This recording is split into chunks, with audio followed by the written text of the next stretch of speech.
and gentlemen, with your kind attention and permission, I have the honor of presenting to you one of the most remarkable men in the world.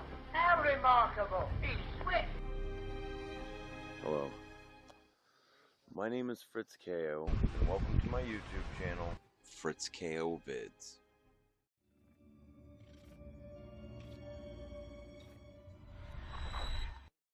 You want answers? I think I'm entitled. You want answers? I want the truth! You can't handle the truth! But that has nothing to do with equality of outcome. Those things aren't even in the same conceptual universe. And to strive for equality of outcome is wrong with this guy? This is Scandinavia, motherfucker! You don't come to my country and talk like this. Well, that is what people who think that the differences between people who are primarily culturally constructed believe. But it's not what the evidence suggests. What the fuck? Gavin McInnes often just makes points that are funny, yet when he was on the Joe Rogan show a few weeks ago, discussed various topics, and one point that came up was inbreeding in the Muslim world. However, unlike his mention of this on Fox News, this time his statement was more fleshed out and from a serious perspective. And no one ever talks about this, but they have a major problem with inbreeding. They are marrying their first cousins again and again and again, and that makes your evolution go backwards. Is this true? Where are you getting that from? I've never heard that before. Consanguinity, I think it's called. Muhammad said it's okay to marry your first cousin. For real?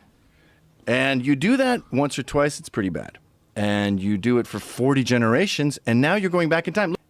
This is your own theory. No. Look at Someone else Muslims has a theory? and inbreeding, major problem. I've never heard this before. Especially with immigrants in Britain, like the Pakistanis in London.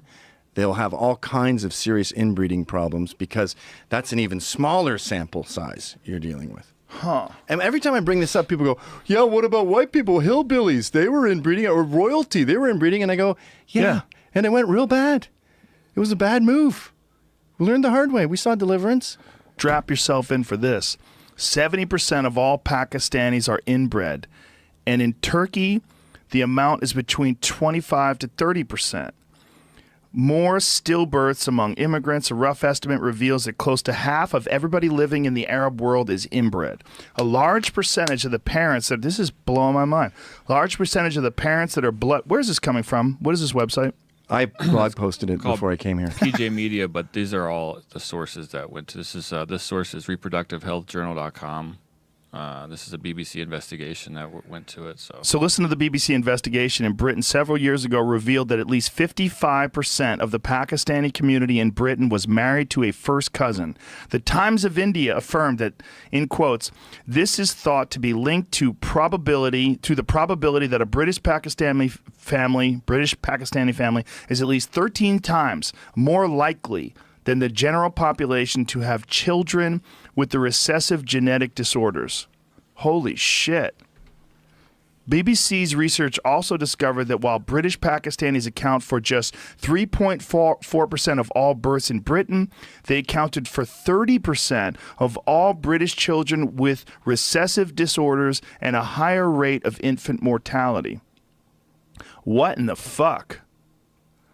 Labour Party MP has called for a ban on first cousin marriage. Medical evidence shows that one of the negative consequences of inbreeding is a 100% increase in the risk of stillbirths. One study comparing the Norwegians and Pakistanis showed that the risk of the child dying during labor increases by 50%. Wow. That is insane. I also read somewhere that a lot of the symptoms of inbred people are irrational rage, fanaticism, and they end up just describing ISIS. These are startling statistics, which may explain the problems with the Pakistani community in Britain, but they are far from the only nation in the Muslim world where this is a problem. According to Danish psychologist Nikolai Sennels, statistical research on Muslim countries shows high rates of blood-related marriages. For example, 46% in Bahrain, 33% in Egypt, 80% in Nubia, which is the southern region of Egypt, 60% in Libya, 64% in Jordan, 64% in Kuwait, 42% in Lebanon, 48% in Libya, 47% in Mauritania, 54% in Qatar, 67% in Saudi Arabia, 63% in Sudan, 54% in the United Arab Emirates, and 45% in Yemen, with often higher rates in Pakistan and Afghanistan, among other Muslim countries. Marriage with blood relatives is by no means exclusive to Islam, and was commonly practiced in these countries before Islam, with the most famous example being the Egyptian pharaohs. However, it is well known that the Prophet Muhammad married off his daughter to his cousin, and the Prophet himself married his first cousin. While this was accepted culturally at the time, the fact that this example is being followed in the modern age, in which we know the problems that this causes, is deeply worrisome due to the heavy immigration from many of these countries into Europe, which means that these countries will deal with the negative repercussions. Outside of the tremendous aforementioned increase in birth defects, according to a study conducted by the Indian National Science Academy, IQ in children born from blood-related marriages is found to be lower than those of outbred ones, with the IQ point difference being around 10 to 15 points. The onset of various social profiles, like visual fixation, social smile, sound seizures, oral expression, and hand grasping, are significantly delayed among the newborn inbred babies, according to the study. The negative impact upon the average intelligence of the region is hard to know, but it is likely to have been serious. Yet the EU and its globalist leaders continue to advocate for unfettered mass migration from these countries. And this is one more reason why the people of Europe need to close their borders, or at least monitor them more closely. Another study from the National Academy of Science shows that the risk of having IQ lower than 70 goes up 400%, from 1.2% in children with normal parents to 6.2% in children born from these marriages. An IQ lower than 70 is often considered mental retardation. Even in Denmark, a country which has taken measures to combat these relations, immigrant children are clearly represented in the special ed departments of schools. Europe must recognize the differences among those it lets in, because as Danish developmental psychologist Dr. Heimuth Norberg wrote in a 2011 academic journal, the average intelligence in Denmark, for example, is set to decrease due to the country's immigration patterns. Europe must recognize that its attitude of cultural relativism only promotes idiocracy. What is happening, ladies and gentlemen, it's not a pantomime. I'd argue that Europe has done not too badly, considering the circumstances. In the middle of the last century, there was an almost negligible Muslim presence in Europe. At the turn of the 21st, in Western Europe alone, there were 15 to 17 million Muslims. That's a very fast migration, ladies and gentlemen, one of the fastest in human history. And no society would find it easy to deal with that kind of migration. As it happens, European societies, Western European societies have, I think, dealt with this much better than some would. Certainly, Muslims coming to live in Britain and in Western Europe enjoy more rights and better rights, among them freedom of worship, than they do in any Islamic country in the earth here today. We do have a problem. We have a problem when the failures of Islam throughout the world, the failures of all Islamic societies, come here into Britain. Their intolerance of freedom of conscience, their intolerance of apostates, their intolerance of freedom of expression and freedom of speech, their intolerance of minorities, other religious minorities, sexual minorities, their intolerance of gays, their dislike and distrust of half of the population, women, and many, many other things. And the call, what's more, for a parallel legal system within Britain and European societies. This is monstrous. No other group behaves like this, asks for parallel laws. This is a fundamental problem, and it's one we're going to have to deal with. It's a problem between a society, Western Europe, that believes that laws are based on reason, and Islam that believes that they are based on revelation. Between these two ideas, I'm not sure there is very much compromise for Europe. It is not Europe that has let down its Muslims, but the Muslims of Europe that have let down Europe. This is not solely something which we have to say we can never reconcile. Of course we can reconcile this, but we need to be honest about it. We need to be frank about it, and we cannot avoid things just because they are unpleasant. And if there were one thing I would wish Muslims in Europe could learn today, as fast as possible, it would be this: that you have no right in this society not to be offended.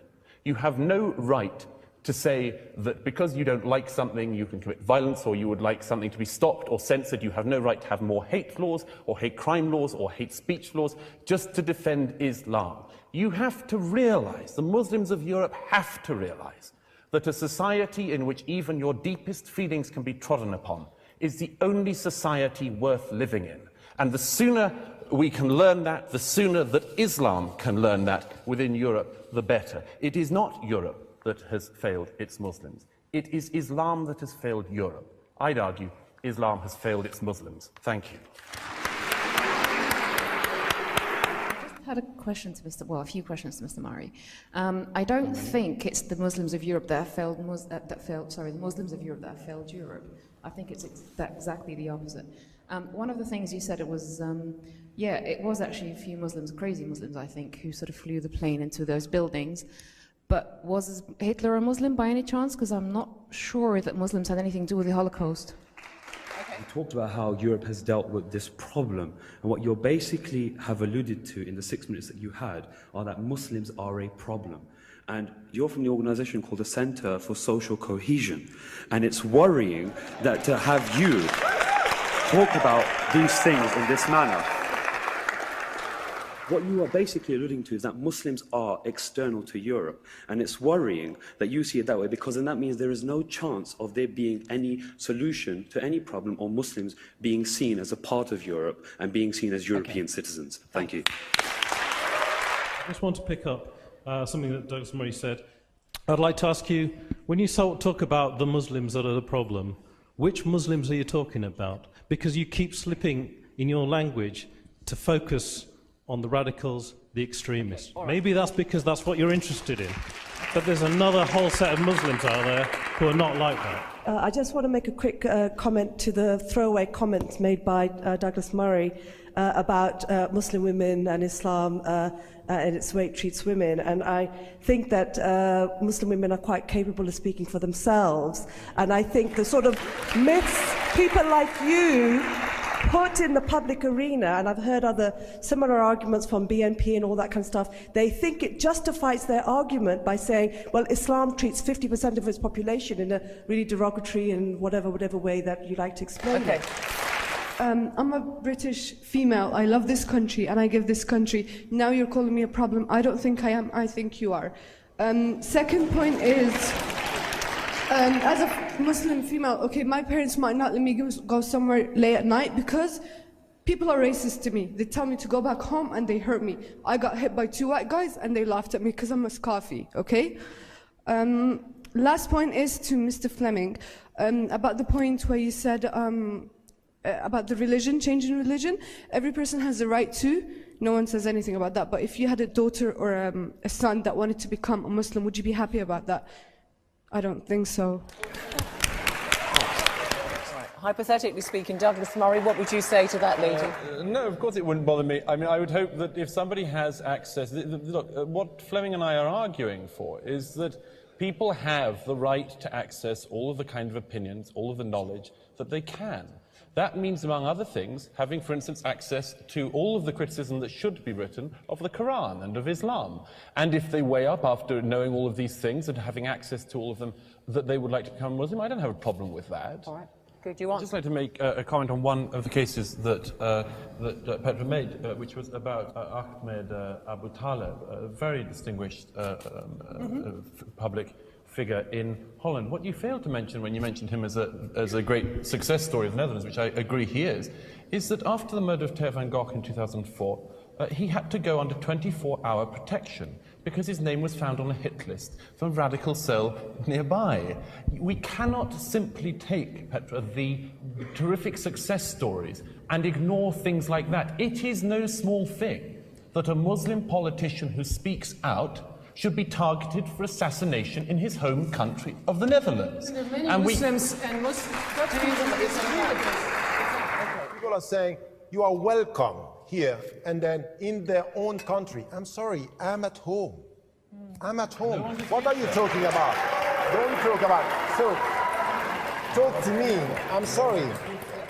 talk to us or talk to me as a fellow European and not as someone who is an outsider infiltrating the freedom of expression and using this. This is one. Let me finish. Can I come back to that? No, I'm not saying you're not a European, but I would appreciate the following, which is that don't come to this hall and tell this hall that you're a European, and go to another and talk to an Islamic audience as Islamic brothers. Because that is what you have spent your career doing. What's wrong? Speaking through. Let me finish this. Let me finish this. And Tarek comes here one day and says, we fellow Europeans, we'll speak to each other as fellow Europeans. And another, he speaks from a Muslim audience and says, we as Muslims. Which is it, Tarek? Which is it? I'm a Muslim. You can't pretend you have two identities. Come just you know what? Can I say something? But you are my... Okay, you two, just a minute. Douglas, I want to ask you, you heard some of the people from the floor there, the woman complaining about attacks on her because she's described as a scarfie because she wears a head veil. I mean, that is something that you would regret. I mean, that doesn't promote social cohesion. Nobody thinks that any physical attacks or any such thing could be a good thing to happen. Of course not. Of course there are. Let's make sure we're right. Talking about prejudice exists in society. Let's just be absolutely clear as an audience. Prejudice undoubtedly exists in this society. It exists across racial groups, including from minorities to other minorities, after all, which is one of the things we see increasingly in Britain these days. And it is also the case that people, in particularly famously lower socioeconomic groups, are likely to feel hatred for other groups. That is one of the things that has to be tackled, and everyone, I think, in this hall, I'm sure, we're in agreement that that should be tackled. But do not mix up somebody, a thug, a racist, and so on, attacking somebody in a street with the right of Fleming and me to say what we see in the Quran, what we think of Muhammad, and maybe even asserting our right to say so. Okay, all right, now... Just a comment to you, what you said about women. I think, first of all, that's really misleading because you're getting culture confused with religion. And if you just take a moment to look into the Quran, you'll see the Quran gave women rights long before women in Europe started burning bras for their own rights. And you'll also see that actually in the Quran it encourages women to seek education, it protects us from violence, and it actually gives us rights in marriage. All right, okay. So you're very wrong. Your closing statements. Thank you. Well, first of all, just to pick up on a couple of people, particularly women, who've said about the terrific things that Islam gives women in terms of rights. The first thing is, yes, in 7th century Arabia, some of this was progressive. In 21st century Britain, it is not. And you have to make that fundamental admission that the Quran is not a document for women's rights in Europe in 2010. It is not. Secondly, why is it that only Islamic societies and mosques in this country are places which teach and preach hatred of other minorities? Every single week in this country,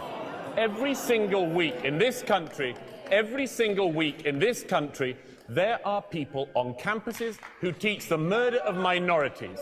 Last week, it was somebody who calls for the murder of apostates. The week before, at another university, it was somebody who believes the Jews are fair game. This is not tolerable. It is not tolerable for Muslims. It is not tolerable from anyone else. You, I hope, would agree with me that any minority that engaged in such hatred and bigotry should be criticized. Don't pretend that the cloak of Islam and Islamic belief and religious fervor means that people like us cannot say that people who call for the murder of minorities are not mainstream, are not acceptable, and have to be critiqued.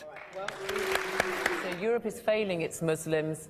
Against have won Douglas Murray and Fleming Rose. Congratulations to you. I just read a paper that said that mathematics is whiteness. I didn't know that mathematics could have a race. Mm-hmm. Yeah, but the thing is, there's nothing illogical about these claims once you accept this central axioms. The axioms are straightforward. The world is a battleground of power hierarchies. That's what it is. There isn't anything else outside of that. And each power hierarchy generates its own internal narrative, including rules for what constitutes evidence that support and buttress the structure of that hierarchy. And because the hierarchies exclude, then it's in the best interests of the people who are excluded to invert the hierarchy. And of course, they also regard that as just, even though that's part of the incoherence of the entire argument.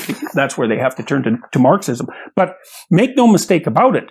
This isn't accidental. It isn't people misunderstanding what constitutes evidence. Not at all.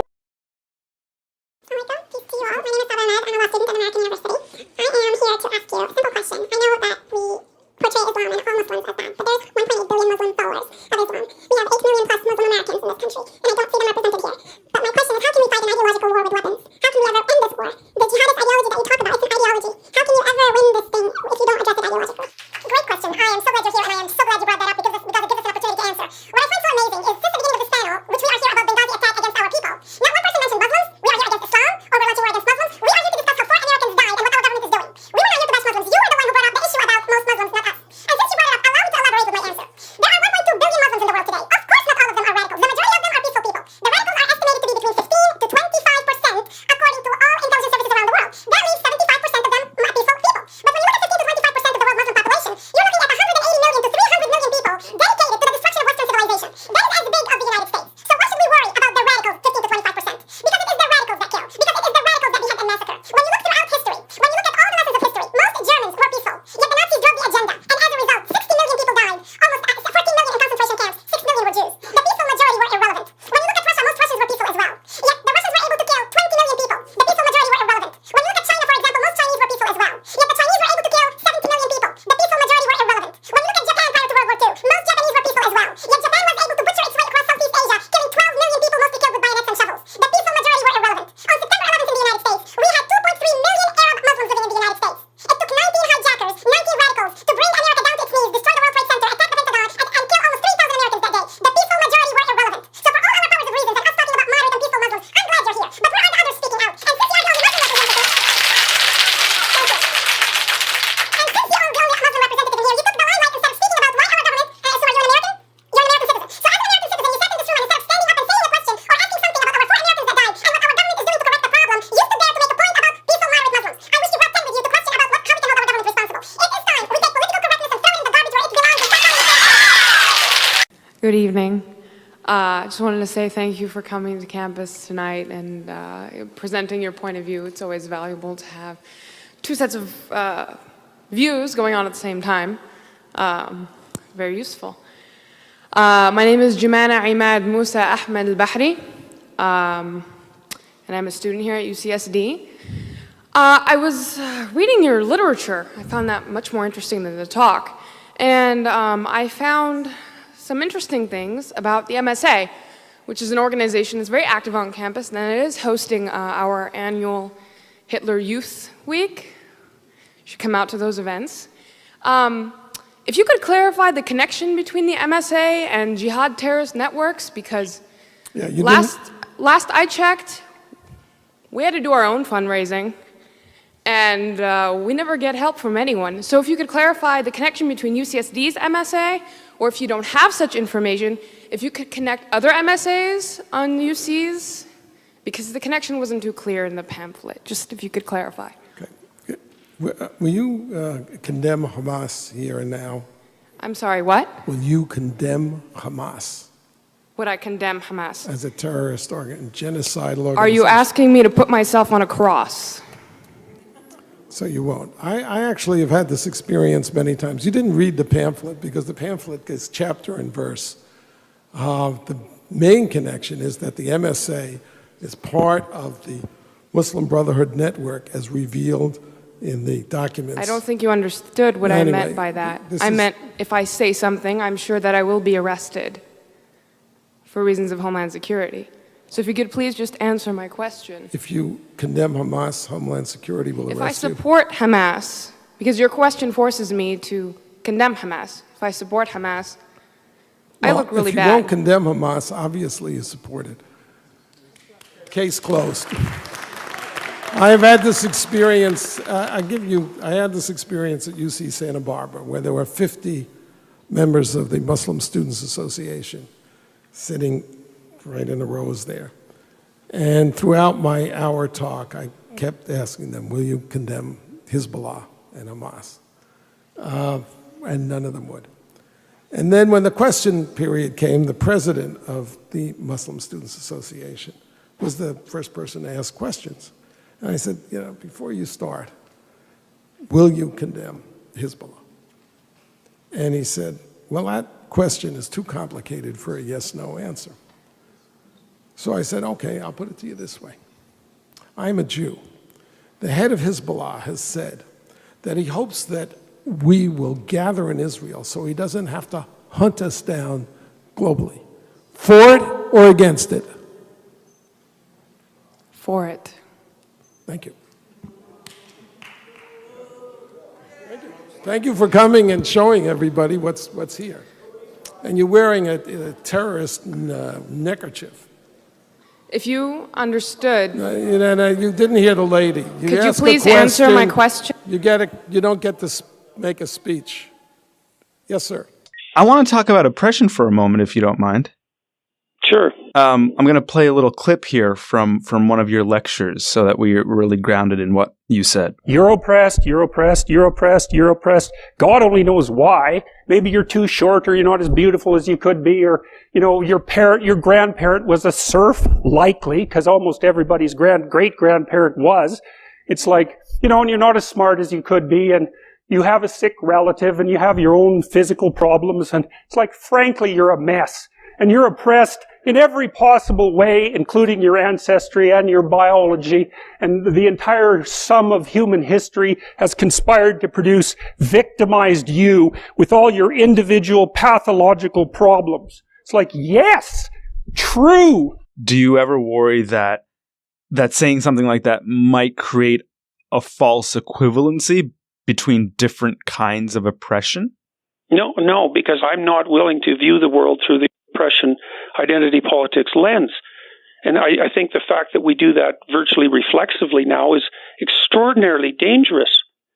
You know, and even if there are ethnic differences in historical oppression on some timescales, which is undoubtedly true, that doesn't mean that we divide people into tribes now and we assign blame for those historical iniquities. All it'll do is tribalize us, and you can see that happening like mad in the West and in Europe right now. It's very dangerous. I grew up in Toronto, and I'm just speaking from the perspective of someone who experienced, you know, like sort of systemic racial prejudice everywhere I went. You know, that's my framework. I don't know if it's neo-Marxism or postmodernism, or if it's just my reality. I mean, there's arbitrary obstacles standing in people's way. Some of those have to do with gender, some of them have to do with race and prejudice and bias and all that. But the landscape around us with regards to those things is improving very rapidly. It's much better than it has been in the past. And I still think that the proper way to construe the situation is to look to yourself as an individual. The fact that there are still places where prejudice is a problem is self-evident. People are tribal by nature. Assalamu alaikum. Peace to you all. My name is Saba Ahmed. I'm a law student at American University. I am here to ask you a simple question. I know that we portray Islam and all Muslims as bad, but there's 1.8 billion Muslim followers of Islam. We have 8 million plus Muslim Americans in this country, and I don't see them represented here. But my question is, how can we fight an ideological war with weapons? How can we ever end this war? The jihadist ideology that you talk about, it's an ideology. How can you ever win this thing if you don't address it ideologically? Great question. I am so glad you're here, and I am so glad you brought that up because it gives us an opportunity to answer. What I find so amazing is since the beginning of this panel, which we are here about Benghazi attack against our people, not one person mentioned Muslims. We are here against Islam, or we're launching war against Muslims. We are here to discuss how 4 Americans died and what our government is doing. We were not here to bash Muslims. You were the one who brought up the issue about most Muslims, not us. And since you brought it up, allow me to elaborate with my answer. There are 1.2 billion Muslims in the world today. Of course, not all of them are radicals. The majority of them are peaceful people. The radicals are estimated to be between 15 to 25%, according to all intelligence services around the world. That leaves 75% of them peaceful people. But when you look at 15 to 25% of the world Muslim population, you're looking at 180 million to 300 million people dedicated to the destruction of Western civilization. That is as big of the United States. So why should we worry about the radicals, 15 to 25%? Because it is the radicals that kill. Because it is the radicals that behead and massacre. When you look throughout history, when you look at all the lessons of history, most Germans were peaceful. Yet the Nazis drove the agenda. And as a result, 60 million people died. Almost 14 million in concentration camps. 6 million were Jews. The peaceful majority were irrelevant. When you look at Russia, most Russians were peaceful as well. Yet the Russians were able to kill 20 million people. The peaceful majority were irrelevant. When you look at China, for example, most Chinese were peaceful as well. Yet the Chinese were able to kill 70 million people. The peaceful majority were irrelevant. When you look at Japan prior to World War II, most Japanese were peaceful as well. Yet Japan was able to butcher its way across Southeast Asia, killing 12 million people, mostly killed with bayonets and shovels. The peaceful majority were irrelevant. On September 11th in the United States, we had 2.3 million Arab Muslims living in the United States. It took 19 hijackers, 19 radicals to bring America down to its knees, destroy the World Trade Center, attack the Pentagon, and kill almost 3,000 Americans that day. The peaceful majority were irrelevant. So for all our powers of reasons and us talking about moderate and peaceful Muslims, I'm glad you're here. But where are the others speaking out? And since you are the only Muslim representative, thank you. And since you're the only Muslim representative in here, you took the limelight instead of speaking about why our government, and I assume, are you an American? You're an American citizen. So as an American citizen, you sat in this room and instead of standing up and saying a question or asking something about our 4 Americans that died and what our government is doing to correct the problem, you stood there to make a point about peaceful, moderate Muslims. I wish you brought 10 with you to question about how we can hold our government responsible. It is time we take political correctness and throw it in the garbage where it belongs and stop calling it. With the Prime Minister today declaring that he'd like to put a ban on the radical Islamic organisation Hizb ut-Tahrir, spokesman for the group, Wasim Darihi, joins me now. Thank you for coming in. Thank you. We've invited you here tonight to help Australians better understand what it is that you stand for. So tell me, first of all, do you support the murderous campaign being waged by Islamic State fighters in Iraq? Well, thank you very much for the opportunity. There is an urgent need in this country to have quite open and honest conversation. I want to take a moment just to take a step back.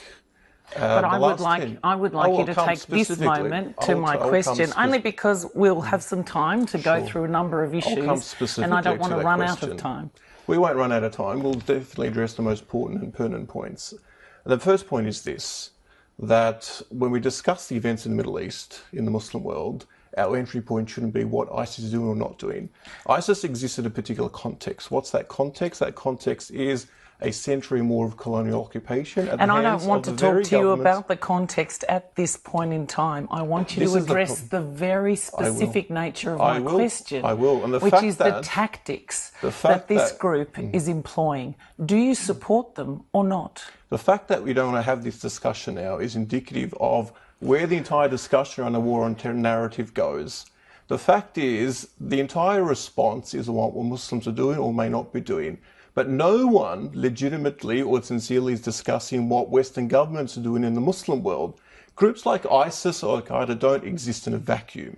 They exist as a reaction to Western interference in the Islamic lands, and they view themselves, rightfully or wrongfully, irrespective of my opinion or otherwise, as a resistance effort to what they regard as an unjust occupation. And with respect, many commentators all over the world have made that very point.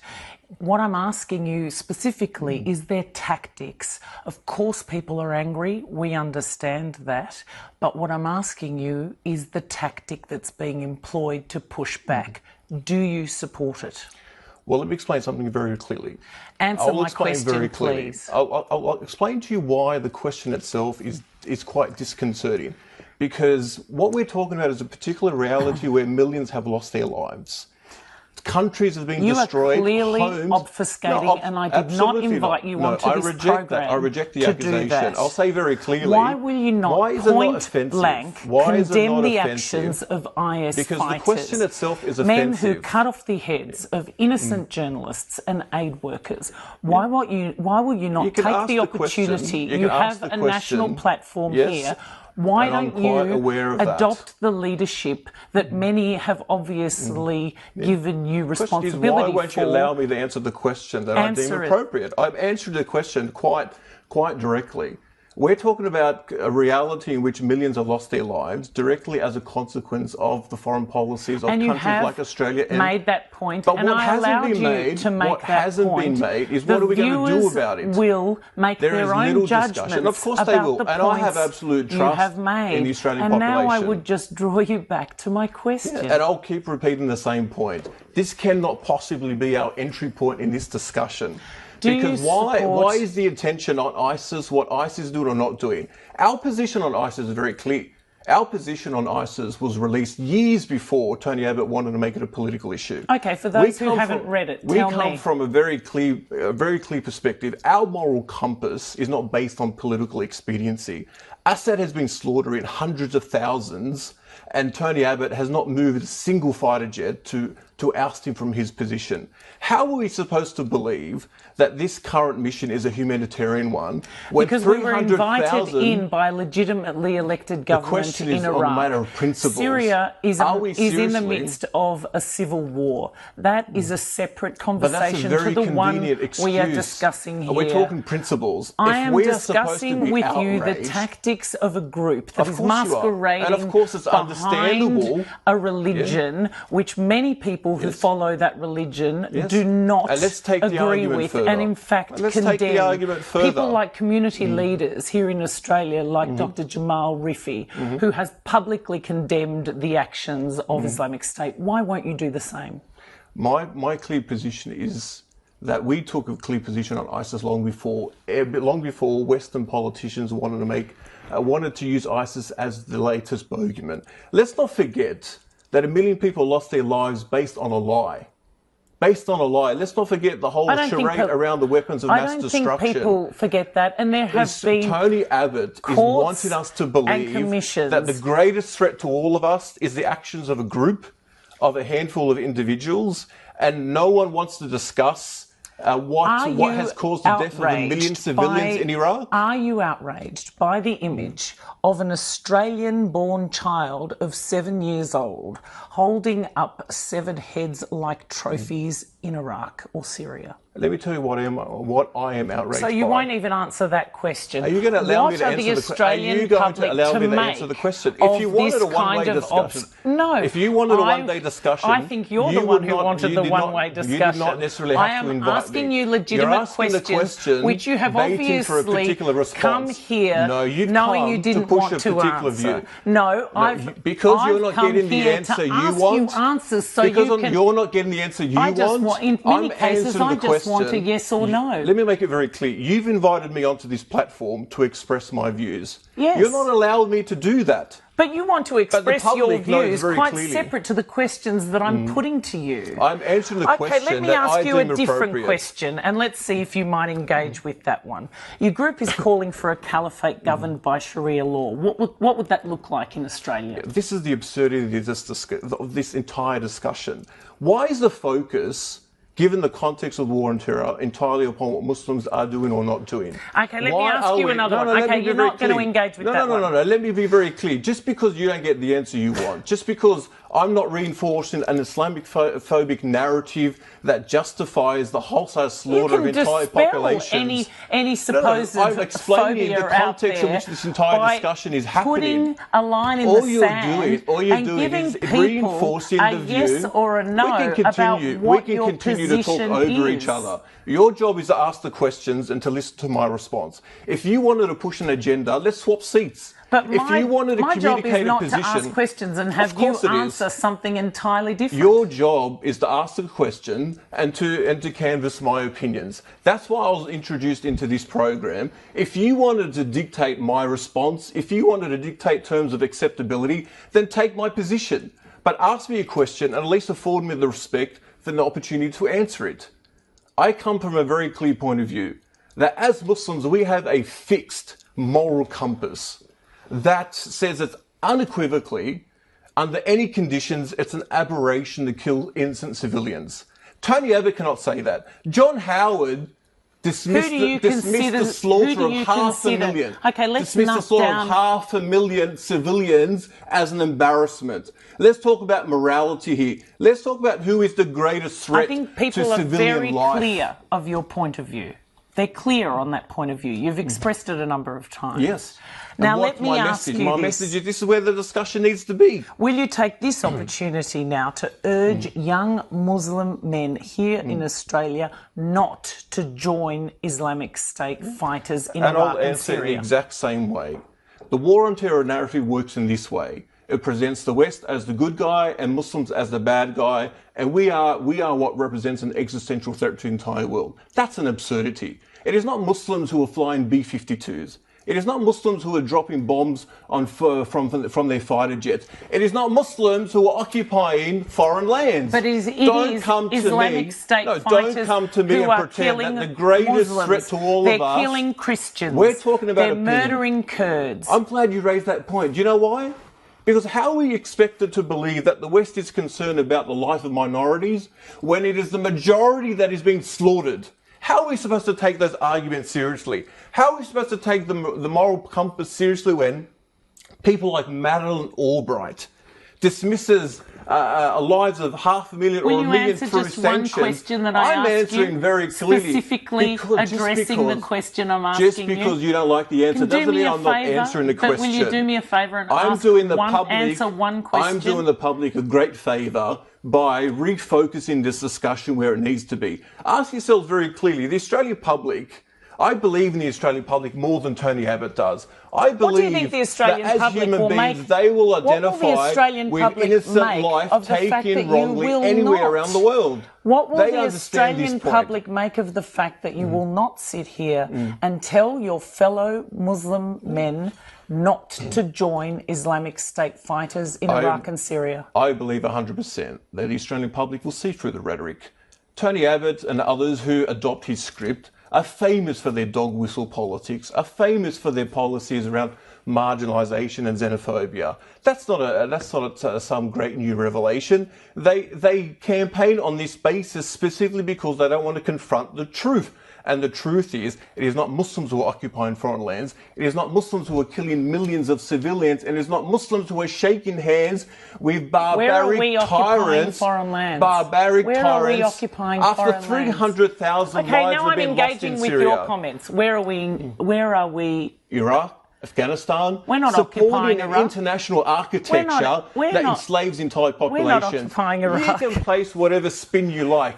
We live it. The we democratically experience it. elected government We in Iraq has experience invited it. us in. And that's why, as Isn't a that a little Muslim, I'm different to telling the occupying? Australian public the reality of what this government is doing in our lands. We live it. It's not an academic No, you're exercise. living in Australia. It's You're not an about Australian points. resident. It's not about point You're scoring. an Australian citizen. The Australian public You're needs not to living know. anything We need in to have Iraq. an honest conversation about what this government is doing in your name. And it is frightening. John Howard dismissed And half a million lives as a mere embarrassment, and he did Islamic it State in the fighters people's doing name. in your name? In the people's name. And this is the dilemma. You want the focus, you want the world to believe that what is of greatest concern is what a handful of individuals are doing in response Sounds like to there's what is about being done upon them. 30,000. There are about 30,000 now. Let's talk we're being about told. the other It's hardly side. a Let's talk about the fact that they exist as a reaction to what exists on the ground. What exists on the ground? Foreign occupation. political Does that repression. justify beheading? Does that justify the slaughter Does that justify of innocence? the subjectivity around this discussion? Why don't you condemn what the Australian government is doing? Why don't you condemn what the American government is doing? Why don't you condemn the innocent killing of the 1 million lives in Iraq and Afghanistan? Why don't you do that? Why don't you hold the government to We're account? out of time, surprise. So when you and, say, Sam Harris argue about religion, you're arguing about fundamentally different things, it sounds like. His conception of what is religious is very different from yours. Yeah, well, he tends to think of religious thought the same way that a smart 13-year-old atheist thinks about a fundamentalist Christian. It's like, yeah, okay.